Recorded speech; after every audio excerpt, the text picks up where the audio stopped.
네, 성전을 건축하라 하는 제목으로 말씀을 증거하겠습니다.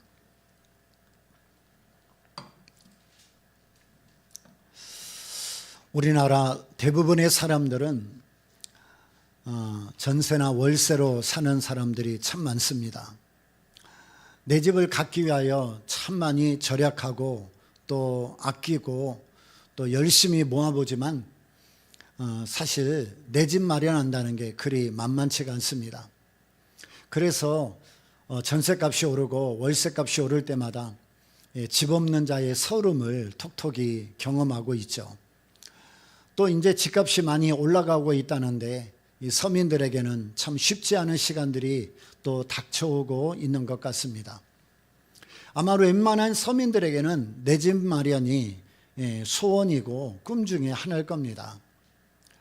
도대체 왜 이렇게 집을 갖고 싶어 할까? 전세를 살아도 사는 동안은 내 집이고 월세를 살아도 사는 동안은 내 집인데 왜 꼭 내 집 마련을 해서 거기서 살려고들 그렇게 애쓸까? 물론 일부 사람들은 부동산 투기를 하고 투자를 해서 돈 벌 목적으로 집을 사기도 하지만 대부분의 사람들은 내 집 마련을 통해서 우리 가족들이 안정된 삶을 살고 싶은 마음이 크기 때문에 그럴 겁니다. 전세나 월세는 주인들이 나가라면 나가야 되고 또 올려달라면 올려줘야 되고 참 마음 어려울 때가 참 많아요. 그런데 내가 집을 마련해서 살면 그런 걱정 안 하잖아요. 그리고 우리 가족들이 안정된 마음으로 살아갈 수 있잖아요. 그래서 그렇게 힘들고 어려운 중에도 내 집 마련을 위해서 온갖 노력을 아끼지 않고 있는 게 현실입니다. 그렇지만 그럼에도 불구하고 내 집 마련한다는 게 참 만만치가 않죠. 오늘 이 본문에 보면 다윗이 이제 나이 많고 이제 하나님 앞에 부름받을 때가 얼마 남지 않았습니다. 이 나이가 많은 상황에서 다윗이 오늘 이 본문에 보면 성전 건축에 대한 유언을 남기고 이제 29장으로 넘어가면 이제 성전 건축을 위해서 필요한 모든 재료와 또 금과 은과 그리고 돈들을 모아주고 그리고 이제 하나님의 부름을 받음으로 다윗의 생애는 마감이 됩니다. 이 세상에 어떤 사람도 영원히 살지는 않습니다.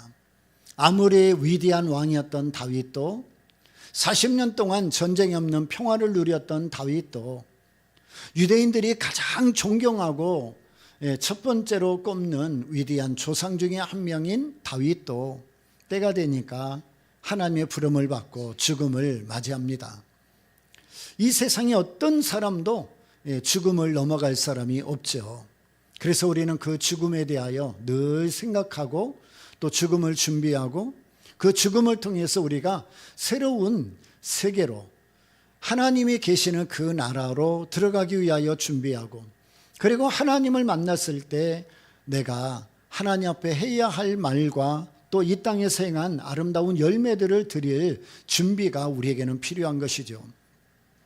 어쩌면 이 다윗은 마지막 성전 건축이라는 이 엄청난 소원과 그리고 유언을 남기면서 자기 인생의 마지막 이 성전 건축을 통해서 하나님 앞에 섰을 때 내놓으려고 했는지도 모릅니다. 그런데 그게 또 자기 마음대로 되지가 않았습니다.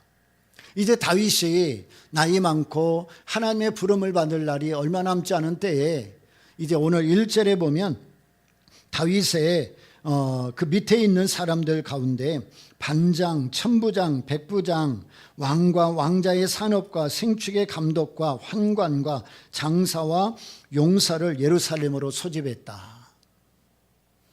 그러니까 궁전에 있는 사람들과 또 다윗을 위하여 충성하고 있는 리더 그룹이 오늘 다윗의 명령으로 인하여 다 모였습니다. 이 사람들이 다윗이 모이라 명령하니까 다 모였는데 오늘 2절에 보면 다윗이 그 모든 모인 사람들 앞에 이 마지막 유언과 같은 이야기를 하나 합니다. 그게 뭐냐면 하나님의 전을 건축해야 되겠다. 나의 형제들, 나의 백성들아, 내 말을 들으라.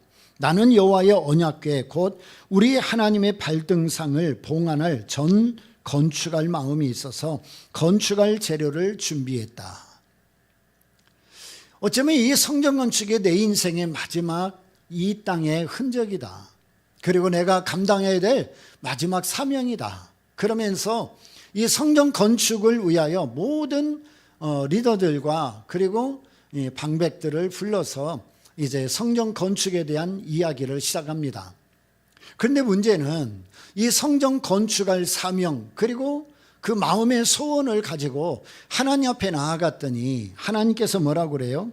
너는 군인이라 피 흘렸으니 내 이름을 위하여 전을 건축하지 못하리라. 너는 군인이어서 많은 사람을 죽이고 피를 흘렸기 때문에 너는 내 전을 건축할 자격이 안 된다. 하나님이 거할 이 성전은 거룩한 것이고 정결한 것이고 하나님의 임재가 임하는 곳인데 피를 흘린 사람이 건축하면 되겠냐. 그래서 네 마음은 알겠다마는 네가 소원하는 것은 내가 알고 있다마는 너는 피를 많이 흘려서 안 되고 내가 내 아들 솔로몬으로 하여금 이 성전을 건축하게 하겠다라고 하나님이 말씀해 주십니다. 그러면서 그 모든 방백들과 리더들에게 혹시나 마음이 변하지 않도록 하기 위하여 하나님께서 가장 연약한 나를 왕으로 세워주셨고 내게 많은 아들들을 주셨지만 그 가운데 솔로몬을 주셨다. 그래서 하나님이 이 왕권을 이어가게 하셨다. 왜 이야기를 하냐면 혹이나 다윗이 죽은 다음에 솔로몬이 왕이 되었을 때 이 방백들이 솔로몬에 대적하고 혹시 솔로몬에게 불순종할까 두려움은 없지 않아 있었어요. 그래서 나와 솔로몬에게 이어지는 이 왕권은 그냥 된 게 아니라 하나님께서 직접 우리를 부르시고 기름 부어 세운 왕이기 때문에 너희들 딴만 먹으면 안 된다. 그리고 내가 하나님께서 이 솔로몬을 통하여 성전 건축에 대한 약속을 주셨으니까 내 마음의 소원이 이 솔로몬에게 이어졌고 그리고 그 마음이 하나님께서 감동하여 내 아들에게 임했으니까 너희들은 절대적으로 대적하거나 땀만 먹지 말고 내 아들 솔로몬과 함께 이 성전 건축하는 일에 꼭 힘써줘라. 이제 그 얘기를 부탁하고 있는 것입니다. 그러면서 솔로몬에게는 너는 절대로 네 하나님 여호와의 모든 계명을 떠나지 말고 그리고 하나님을 경외해라. 그래야면 이 아름다운 땅에서 네가 영원한 기업을 얻으리라. 그러니까 방백들과 그리고 리더들에게는 솔로몬 왕을 도와서 꼭 성전 건축을 이루어라 라고 말씀하시고 아들 솔로몬에게는 성전 건축보다 먼저 있어야 할 게 뭐냐? 네가 하나님 앞에서 말씀에 순종하며 살아가야 할 자세가 있어야 된다. 성전 건축이 중요한 게 아니고 솔로몬으로 하여금 하나님 앞에 있기를 또 하나님을 경외하기를 또 하나님 말씀을 붙들고 살아가기를 원하는 다윗이 지금 유언과 같이 말하고 있는 겁니다. 여러분, 세계에서 가장 큰 교회 10개 중에 6개 정도가 우리나라에 있습니다. 그것도 교파별로 보면 대표적인 교회들이 우리나라에 있습니다. 세계에서 최고 큰 교회도 우리나라에 있고 가장 많이 모이는 교회도 우리나라에 있습니다. 하여튼 운전하다 보면 시골 그 깡촌에도 전부 교회가 있고 십자가가 서 있는 것을 보면 야, 정말 우리나라 대단한 나라다 그런 생각이 들고 물론 이제 시골 교회가 어른들만 있고 그 어른들이 떠나가게 되면 교회가 문 닫을 상황들이 있겠지만 그래도 아직 우리나라는 그 어디를 가든지 교회가 세워져 있고 교회 안에 모여서 예배하는 사람들이 있다는 게 얼마나 큰 축복인지 몰라요. 참 우리나라가 선교 130년 내외를 지나가면서 정말 우리 한국교회는 얼마나 큰 축복을 받았는지 몰라요. 그 복을 받은 것 중에 하나가 전국 방방곡곡에 교회가 세워진 겁니다. 교회가 세워지면 반드시 거기에 십자가 탑이 세워지고 밤마다 새벽까지 십자가에 불이 들어와요. 어찌 보면 옛날 우리 그 동네들 보면 동네마다 수호신처럼 나무를 섬기기도 하고 뭘 형상을 깎아갖고 세우기도 하고, 그래서 이것들이 우리 동네를 지켜주고 우리 동네의 수호신이다, 그래갖고 섬기고 우상 숭배하는 일들이 얼마나 많았습니까? 근데 사실 그런 것들은 우리가 알듯이 아무것도 아니잖아요. 그런 우상들은 생명도 없고 능력도 없고 호흡도 없고, 그리고 그 동네를 지켜줄 능력도 없어요. 그런데 참 각 교회, 각 지역마다 십자가 탑이 세워져 가지고, 요즘에는 좀 이렇게 색깔도 좀 여러 가지 다르게 하고 있지만 옛날에는 다 무슨 색이에요? 빨간색이에요. 빨간색. 이 빨간색은 예수님의 보혈을 상징하잖아요. 그리고 요즘에는 이제 약간 백색을 많이 또 하기도 하는데, 이 백색은 선교를 상징해요. 대부분 빨간색 아니면 백색인데, 우리나라의 그리스도의 보혈이 전국 방방곡곡을 덮어주고 그 보혈이 동네를 지켜주고, 그리고 그 교회가 있는 곳마다 어둠의 영들이 떠나가면서 얼마나 자유와 그리고 감사와 기쁨이 넘치는 지역들이 되는지 몰라요. 그런 주의 보혈로 덮어진 동네마다 하나님이 은혜 주시고 복을 주셔서 이제는 전 세계의 선교사들을 파송하고 선교사를 후원하고 돕는 일들이 우리나라에 얼마나 많습니까? 우리나라에 교회가 있다는 것은 굉장한 축복이고, 교회가 이 복을 받아서 세계 선교를 감당하고 있으니 참 우리나라는 얼마나 대단한 나라예요. 이런 거를 많이 해서 대단한 나라가 아니라 하나님이 이 좁은 땅에 그런 많은 교회를 세워주시고, 교회를 통해서 수많은 사람들이 구원받게 하시고, 그 사람들이 변화되어서 헌신하여 선교하고 복음 전하고 영혼 구원하고 전 세계 선교를 위하여 얼마나 애쓰고 있습니까? 이 모든 자체가 참 복이라는 거예요. 그러니까 참 우리나라는 복받은 나라고, 또 교회가 세워진 것이 복이고, 오늘도 우리가 교회 다니는 게 복이고, 우리가 예수 믿고 교회 안에서 예배드리고 기도하는 것도 복이고, 정말 우리는 따지고 보면 굉장히 복을 많이 받았잖아요. 그냥 돈이 많고 건강하고 잘 돼야만 복이 아니에요.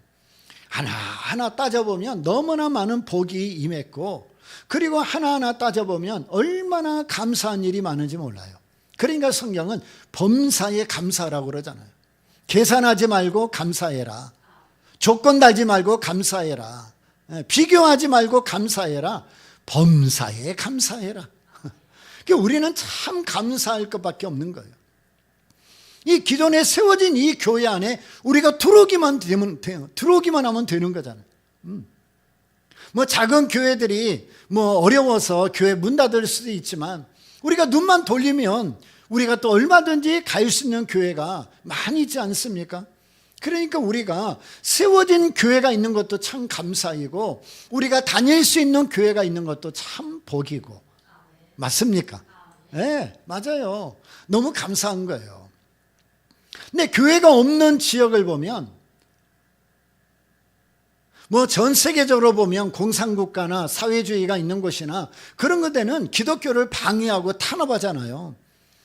지금도 우리나라 선교사가 지금 북한에 3명이 억류되어 있습니다. 요즘에 잘 알려져 있지 않지만 거의 10년 이상 지금 억류되어 있습니다.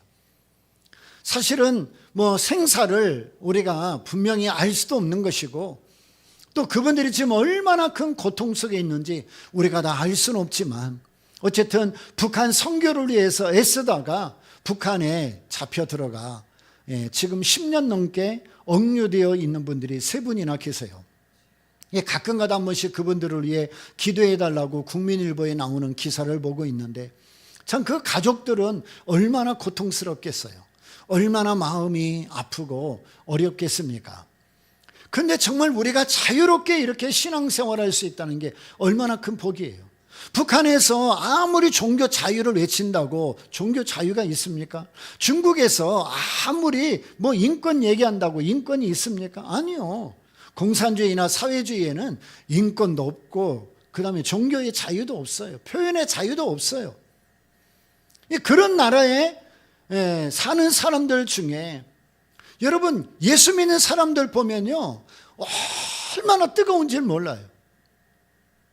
우리와 같이 건물적인 교회는 없지만 그런데 그 한 사람 한 사람이 교회가 되어서 몰래 지하에서 몇 명이 모여 예배를 드리는데도 그 예배는 생명이 들어간 예배요, 신령과 진정의 예배요, 하늘의 문을 여는 예배요, 하늘의 보좌를 움직이는 그런 예배를 드리고 있는 거예요. 그냥 교회를 왔다 갔다 하는 정도가 아니라 그분들은 모이는 그 자체가 생명을 거는 거예요. 거기서 혹이나 잘못되면 여러분 순교를 하든지 아니면 어떻게 될지 모르는 정말 긴박한 상황들이 펼쳐지고 있잖아요.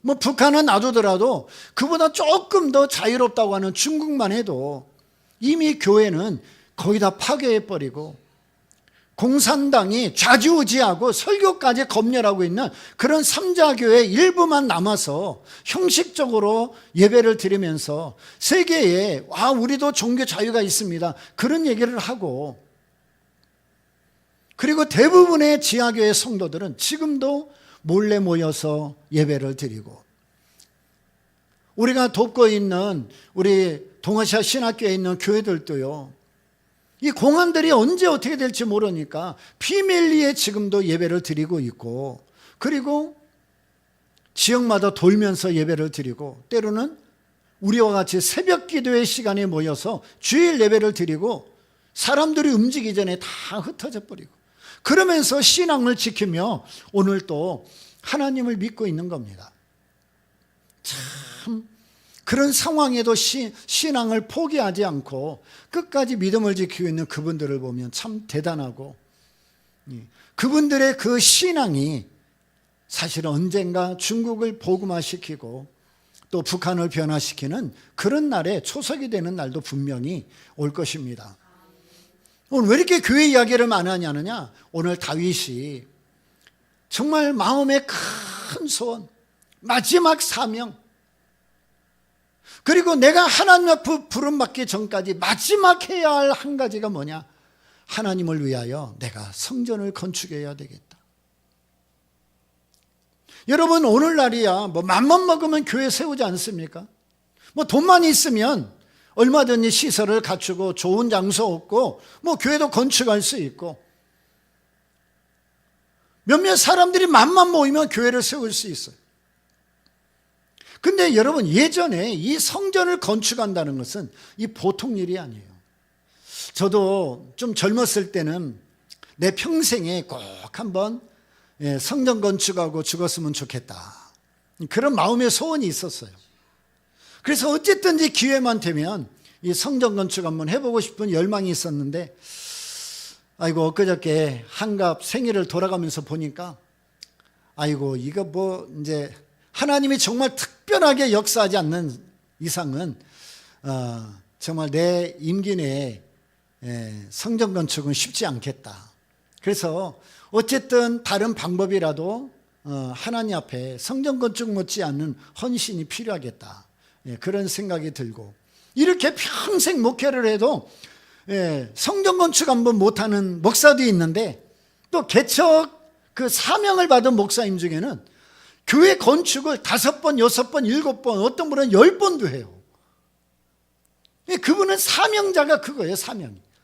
교회를 건축해가지고 어느 정도 이제 30명, 50명 이렇게 돼가지고 교회가 조금 안정이 되고 자립할 수 있겠다. 그러면 이 목사님은 다른 지역으로 가는 거예요.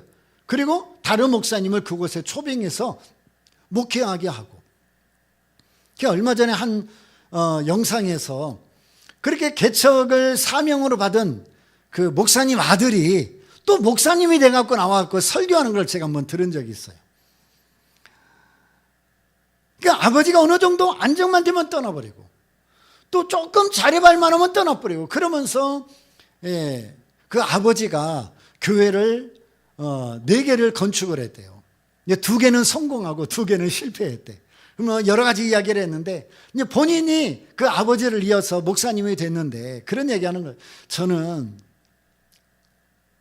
친구도 별로 없고 아는 사람도 많지 않고, 그리고 이게 뭐 자리 잡을 만하면 떠나고 자리 잡을 만하면 떠나고, 그러니까 그 마음에 그 상처가 너무 많다는 거예요. 근데 이제 목회자가 되어서 자기가 목회를 직접 담임해 보니까 아버지의 마음을 조금 이해하겠다. 아버지가 얼마나 이 교회를 위해서 수고하고 헌신하고 눈물을 흘리고 생명을 바쳤을지.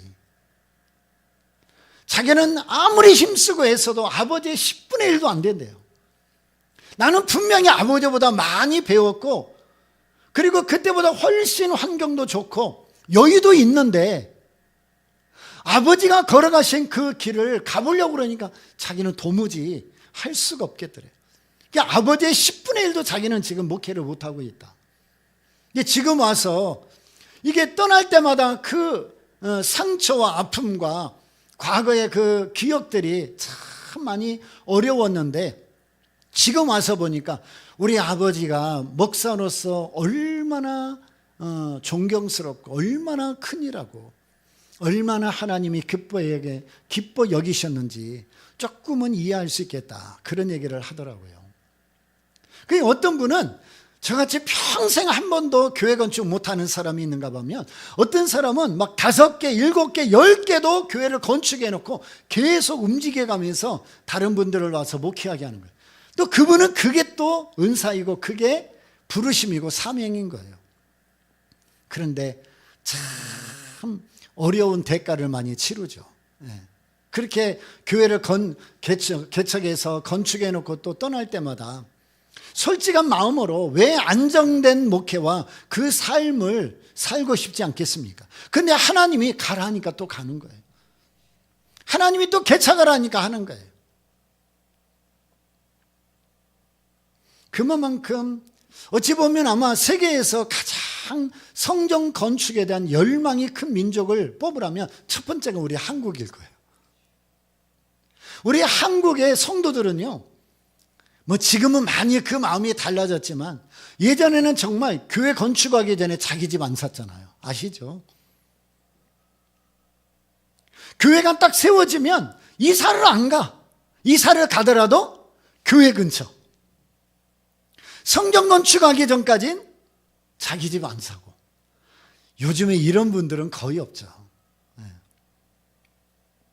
근데 그만큼 성전 건축에 대한 열망이 컸어요. 왜 그럴까요?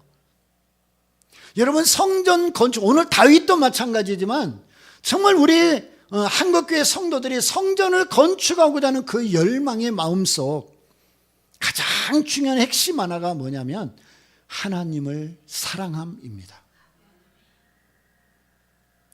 부모가 할 수 있는 대로 모든 노력을 다해서 내 집 마련해갖고 자녀들을 그 안에서 거하게 하려고 얼마나 애를 써요? 그 집을 번들어간 거 그냥 자녀한테 뭐 물려주고 자랑하려고요? 아니에요. 부모도 부모지만 자녀들을 사랑하고 가족을 사랑하는 마음이기 때문에 내 집 마련하려고 그런 거잖아요. 성도들이 왜 교회 건축에 대한 열망을 가져요? 교회 건축을 왜 소원해요? 교회 건축할 때 왜 집을 바쳐요? 교회 건축할 때 왜 희생을 그렇게 많이 해요? 다른 것 아니에요. 자랑하려고요? 국민일보 나오려고요? 우리도 교회 건축했다고 뭐 하나님 앞에 가서 뭐 내놓으려고요? 그거 아니에요. 진짜 그 마음의 중심은 한 가지예요. 하나님을 정말 사랑하기 때문에 교회 건축하고 싶은 거예요. 오늘 다윗이 마지막 자기 생애에 마지막 남겨놓고 싶었던 그 성전 건축의 중심이 뭐냐? 하나님을 사랑함이었어요. 나는 왕으로서 화려한 궁전에 있었고, 그리고 언약궤도 성소에 그냥 화려하지 못한 곳에 있었는데, 내가 가만히 돌아보니까 내가 하나님 앞에 옳지 못한 인생이었다는 걸 안 거예요. 그래서 정말 하나님의 언약궤가 거룩한 지성소에 안치되어지고, 그리고 그곳에 하나님의 임재와 영광이 충만해서 이스라엘 모든 백성들이 그 성전을 중심으로 복을 받고 하나님을 만나고 용서를 받고 은혜를 받고 모든 성도들이 하나님만 섬기도록 하기 위하여 성전을 건축하고 싶었던 거예요. 여러분, 우리가 물론 이제 건물적인 성전을 건축하는 거 그것도 참 좋아요. 근데 그 성전을 건축하기 전에 진짜 중요한 사전 작업이 있어야 돼요. 그게 뭐냐? 하나님을 사랑하는 거예요. 하나님을 사랑하는 마음이 없으면요, 성전 건축하고 나서 반드시 시험이 됩니다. 모든 성도들이 정말 한 마음으로 하나님을 사랑하기로 결정하고 성전 건축이 되어야지, 그렇지 않으면 성전 건축할 때까지는 잘 가요. 근데 성전 건축하고 나서 파당이 일어나고 분열이 일어나고 누구 파 그러고 교회 안에 갈등이 일어나고, 그래서 결국 성전 건축하고 나서 법정 투쟁하는 일들이 얼마나 많아요. 왜 이런 일이 일어나는가?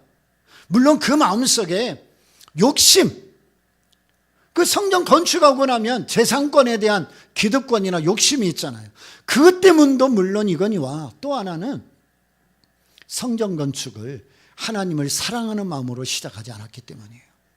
하나님을 사랑하는 마음으로 시작하지 않으면 마지막까지는 갈 수 있지만 그 어떤 목표가 이루어지고 나면 반드시 깨어지고 분열되고 다툼이 일어나게 돼요. 그래서 우리가 성전 건축을 할 때 꼭 중요한 게 뭐냐? 하나님을 사랑하는 마음으로 해야 된다. 하나님을 사랑하는 마음으로. 목사도 이제 교회를 개척할 때 이게 정말 중요한 거예요. 교회 개척할 때, 내가 목사니까 교회 하나 있어야 되겠구나. 그래서 시작하면 끝나는 거예요. 근데 그 목사에게 하나님을 정말 목숨보다 사랑하고 생명을 바쳐 사랑하고 내 모든 삶을 들여 사랑할 수 있는 마음이 생기면 그때 개척하면 되는 거예요. 근데 저도 노예에 고시부 3년 동안 이렇게 있으면서 목사 되는 분들 면접도 하고 시험 감독도 하고 다 이렇게 해보는데 요즘에는요, 개척 안 합니다. 개척에도 사람이 안 오기 때문에 안 하기도 하고, 너무 개척 하는데 물질이 많이 드니까 못 하기도 하고. 근데 더 중요한 것은 개척할 열정이 없어요. 저는 꼭 묻거든요. 목사가 되려고 하는 분에게 면접 때 꼭 물어요. 목사님에 대한 부르심이 분명히 있습니까? 그 소명에 관하여 물어요. 진짜 하나님을 사랑하는지, 하나님을 만났는지, 하나님의 부르심이 있는지.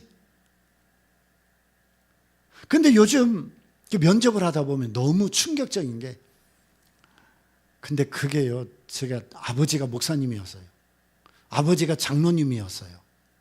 저는 모태신앙이었어요. 이게 목사가 되는데 이런 게, 이게 이제 목사가 되는 이유인 거예요. 아버지가 장로이고, 아버지가 목사이고, 내가 모태신앙이고, 어려서부터 교회에 다니다 보니까 그냥, 목사를 하고 싶은 마음이 생긴 거예요. 야, 정말 떨어뜨릴 수도 없고. 대부분 웬만하면 우리가 서로 의논해가지고 목사가 되겠다고 왔는데 떨어뜨리면 또 어떻게 해? 그래서 떨어뜨리지는 않고 어쨌든 소명을 확인하도록 이야기를 하고 또 이야기를 하는데, 와, 우리 때하고 너무 달라요. 우리는 그냥 목숨을 드리겠습니다. 내 삶을 바치겠습니다. 이래버리는데, 어떤 손해가 나더라도 어떤 희생에 따라도 저는 이 길 가겠습니다. 그러는데 요즘에는 그런 열정들이 안 보여요. 좀 이렇게 세상 말로 말하면 야성이 없어요. 야성. 목사에 대한, 목회에 대한 야성이 없어. 그러니까 개척 못하는 거예요. 그러니까 신학교 졸업하고 나면 굳이 열심을 내는 것 중에 하나가 어떻게 하면 큰 교회 부목사로 가나, 어떻게 하면 큰 교회 부목사로 들어갈 수 있을까? 그래서 막 줄을 서고 아는 사람 통해서 거기 뭐 목사를 청빙한다 그러면 막 거기에 들어가기 위해서 난리를 치고. 왜?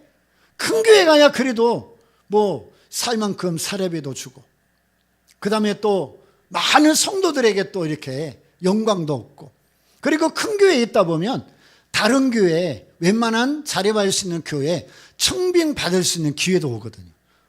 작은 교회는 그런 게 없어요. 근데 큰 교회는 그런 기회들이 많이 와요.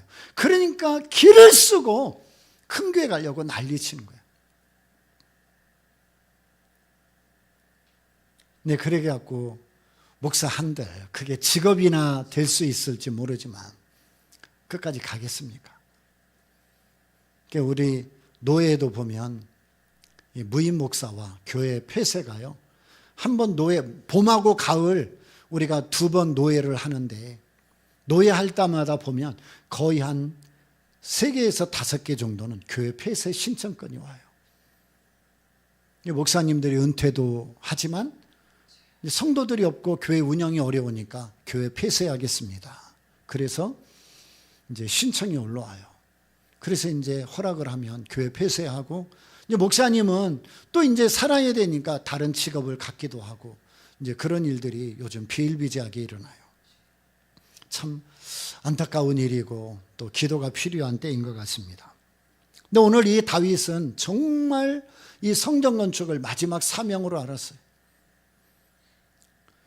자기 이름을 알리기 위해서가 아니에요. 진짜 다윗은 다윗의 일평생을 한마디로 요약하라 그러면요, 여호와 하나님을 신앙하는 삶이었습니다.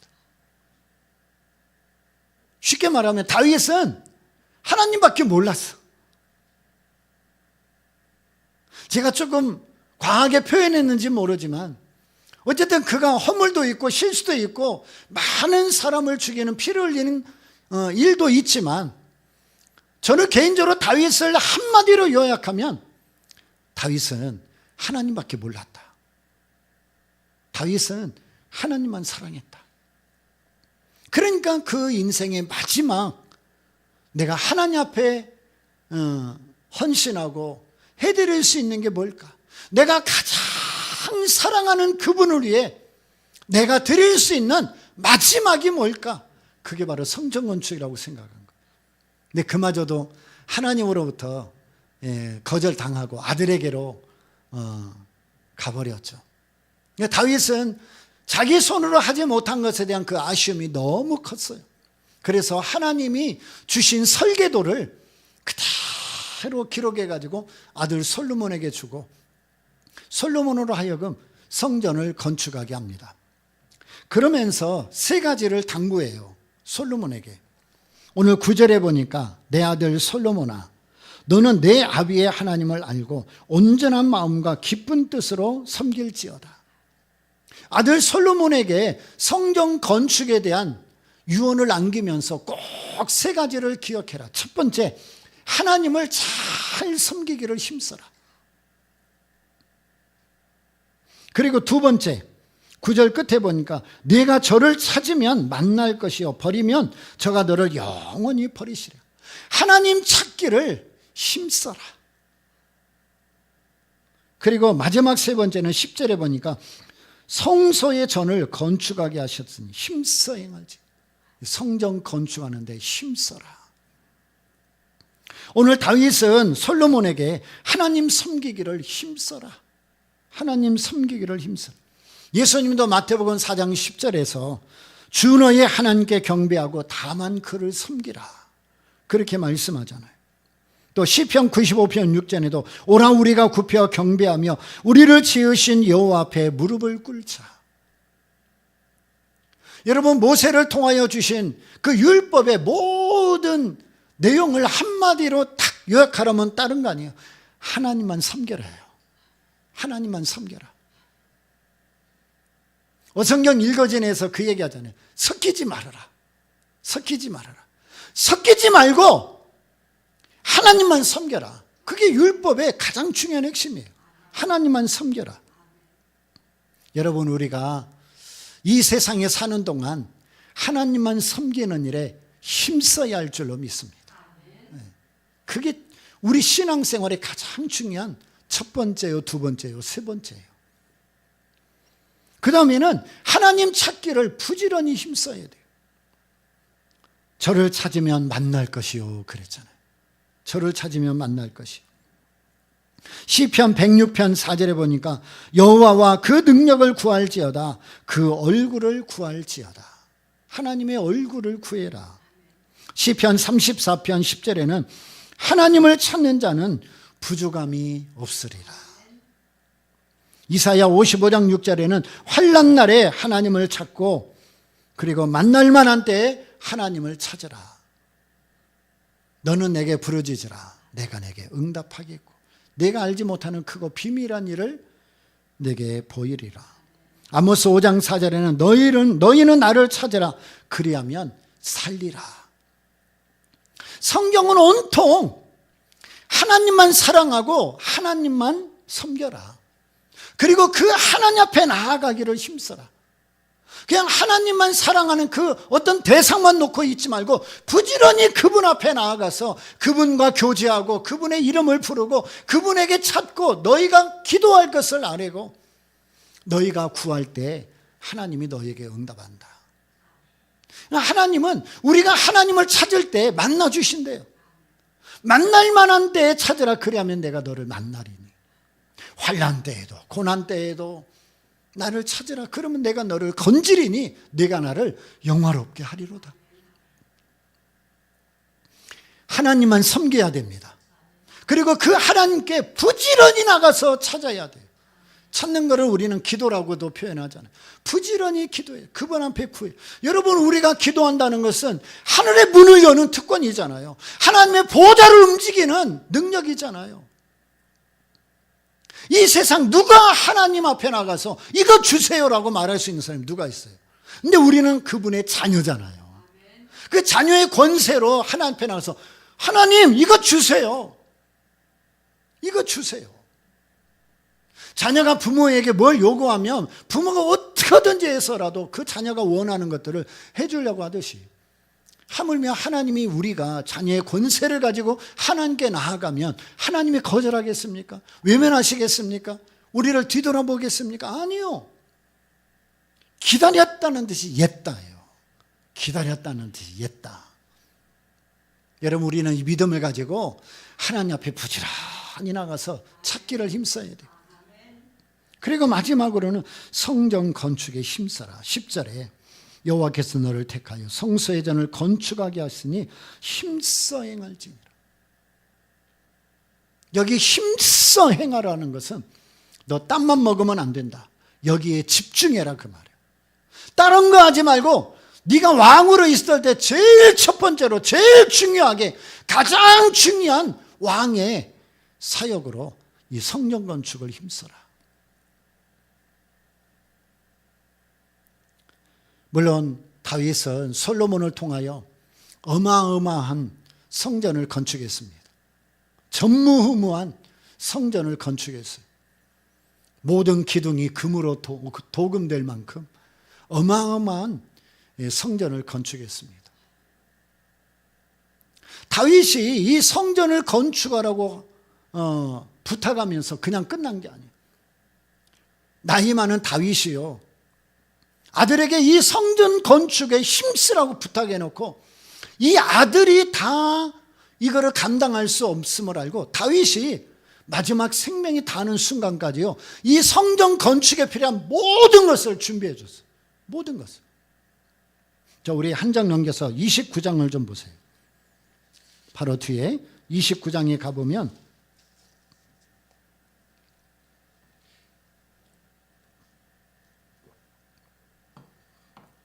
2절에 내가 이미 내 하나님의 전을 위하여 힘을 다하여 예비하였나니 곧 기구를 만들 금과 은과 놋과 철과 나무며 또 만호와 박을 보석과 꾸밀 보석과 채석과 다른 보석들과 화반석이 매우 많으며 3절 성전을 위하여 예비한 이 모든 것 외에도 내 마음에 내 하나님의 전을 사모함으로 나의 사유의 금 은으로 내 하나님의 전을 위하여 드렸노니 곧 은빌에 5빌에 금 3,000달란트와 1,000은 7천 달란트라 모든 전 벽에 입히며 5절 금, 은 그릇을 만들며 공장에 손을 한 모든 일에 쓰게 하였느니 오늘날 누가 즐거이 손에 채워 여호와께 드리겠느냐.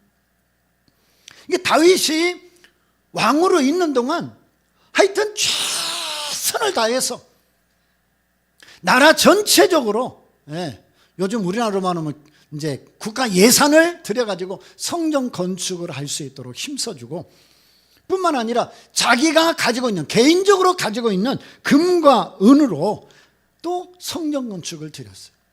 이 다윗이 이렇게 모범적으로 국가의 예산과 그 다음에 자기 개인적인 모든 재산을 하나님께 드리니까 오늘 6절 이하에 보면 천부장과 백부장과 수많은 감독들이 같이 또 헌금을 해요. 같이 헌금을 해. 다윗이 드리니까 그 밑에 있는 사람들도 최선을 다해서 헌금을 합니다. 근데 헌금을 하면서 여러분 고백을 들어보세요. 14절입니다. 나와 나의 백성이 무엇이간데 이처럼 즐거운 마음으로 들림이 있었나이까.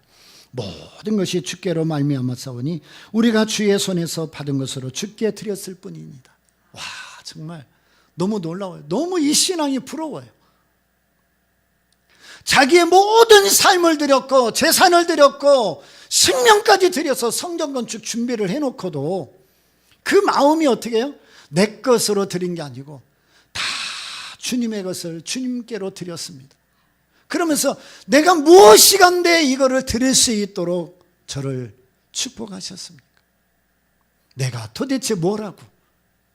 내가 도대체 하나님 앞에 뭐라고? 성전 건축할 마음도 주셨고 또 내가 최선을 다해서 있는 모든 것들로 준비할 수 있도록 도와주셨습니까?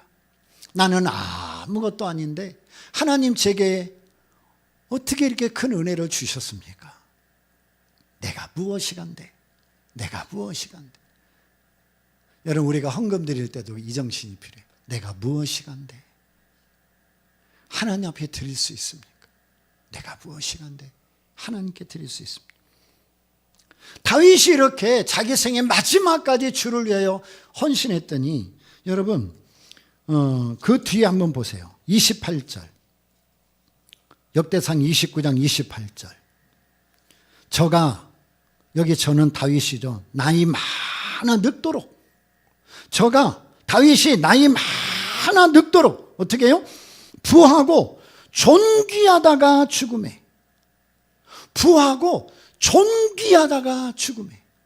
여러분 이거보다 부러운 인생, 이거보다 축복된 인생이 어디 있습니까?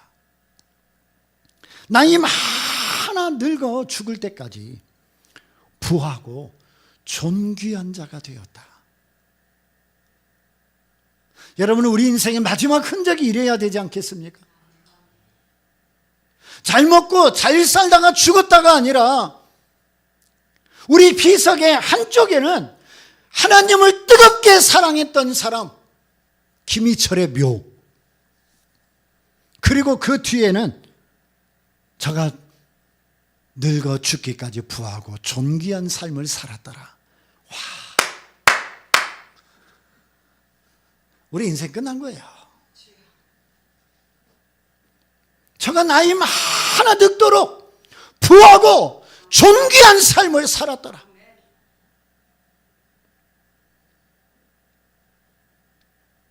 여러분 우리 인생도 하나님이 이렇게 기억해 주는 인생이 되기를 바랍니다. 우리가 비록 물질적으로는 또 눈에 보이는 건축은 혹시 못한다 할지라도 우리 마음 안에 다윗 못지않은 그 열정과 하나님을 사랑하는 마음으로 우리 마음 안에 성전을 건축해야 돼요. 여러분은 지금 여러분 인생에 어떤 성전을 건축하고 계십니까? 여러분의 인생은 마지막에 어떤 평가를 받을 것 같습니까? 그리고 여러분의 마지막 호흡이 끝나는 순간 여러분의 삶이 어떻게 기록되기를 원하십니까? 우리 질문을 준비하며 남은 생에 살아가기를 바랍니다. 기도하겠습니다. 하나님 아버지 감사합니다. 오늘 다윗이 하나님을 뜨겁게 사랑함으로 성전 건축하고자 하는 열망을 갖게 되었고, 성전 건축을 위하여 자기의 일생의 마지막까지 최선을 다해서 물질과 재료들을 준비하고 개인적인 모든 재산도 다 드렸고, 드리면서도 내가 무엇이 간데 이런 것을 드릴 수 있는 은혜를 주셨습니까? 하나님은 그가 나이 많아 늙어 죽기까지 부하고 존귀한 인생이라고 평가해 주셨습니다. 오늘 우리는 어떤 성전을 짓고 있습니까? 우리는 어떤 평가를 기대하고 있습니까? 그리고 내 인생이 어떻게 마지막 기록되기를 원하십니까? 하나님, 이 질문 앞에 우리도 준비하고 대답할 수 있는 복된 인생이 되게 하여 주옵소서. 예수님의 이름으로 기도드리옵나이다. 아멘.